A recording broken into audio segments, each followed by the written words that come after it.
મિત્રો આપ સૌ જોવો છો એ પ્રમાણે મહાનગરપાલિકાની અને તાલુકા જિલ્લાની ચૂંટણીઓ ડિક્લેર થઈ ગઈ છે।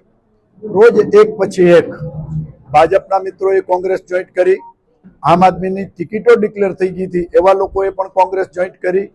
જે લોકો ગયા વખતે બસપામાં ચૂંટાણા હતા એવા ફુરકાનભાઈ શેખ પણ આજે કોંગ્રેસ જોઈન્ટ કરે છે।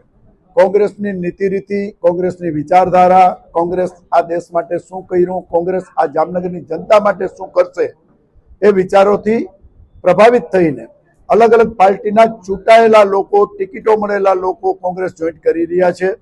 અમે એમને દિલથી આવકારીએ છીએ અને ભૂતકાળની અંદર આ બધા મિત્રો ક્યાંક ને ક્યાંક કોંગ્રેસની વિચારધારાથી સંકળાયેલા હતા, એટલા માટે આજે કોંગ્રેસ પાર્ટીની અંદર જે લોકો આવે છે એને દિલથી કોંગ્રેસ પરિવાર વતી હું આવકારું છું। ભૂતકાળની અંદર આવા કેટલી જાતના આક્ષેપો, હિન્દુસ્તાનની એક પાર્ટી મને એવી હું હિન્દુસ્તાનની એક પણ પાર્ટી એવી દેખાડો કે જેના નેતાઓ ઉપર ગુનો દાખલ ન થયો હોય। ભયંકર ગુનાઓ હોય તોય મિનિસ્ટર હોય। આજ કેન્દ્રની અંદર પણ મિનિસ્ટરો છે કે જેના ઉપર આવા કેસો ચાલે છે।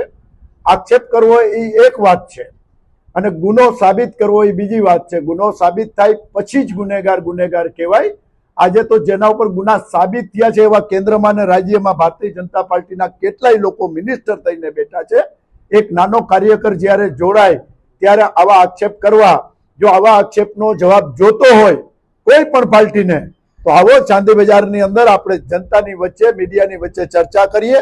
તમે નામ ગણાવો, અમારાની અંદર કેટલાના આક્ષેપ છે ને અમે એનાથી 10 ગણા નામ તમારા ઉપર, કારણ કે સત્તામાં તમે છો, 30 વર્ષથી આ તમે છો, ભયંકર ભ્રષ્ટાચારો તમે ને તમારા દીકરાઓએ કર્યા છે અને એના પછી પણ બચુ ખાવડ જેવા મિનિસ્ટરને આખી વર્ષો સુધી મિનિસ્ટરની અંદર તમે સાચવીને રાખ્યા છે। એટલે તમારા દૂધ ખૂન ઓર હમારા ખૂન પાણી નહીં ચલેગા।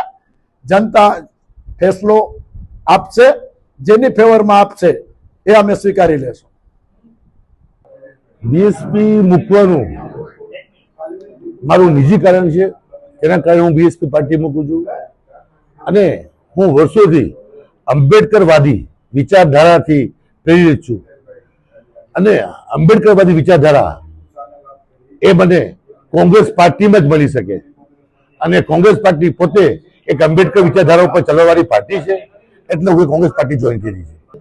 મારા ઉપર એક આક્ષેપ છે, કેસ છે, આક્ષેપ કહેવાય ને, ઇંગ્લિશમાં એક લોમાં એક લાઈન છે, હું તમને કહું, FIR itself is not a crime. કોઈને ઉપર એફઆઈઆર થયું એ ગુનેગાર નથી થઈ જતો, જ્યારે એના ઉપર કેસ સાબિત થાય, સજા પડે ત્યારે એ ગુનેગાર છે।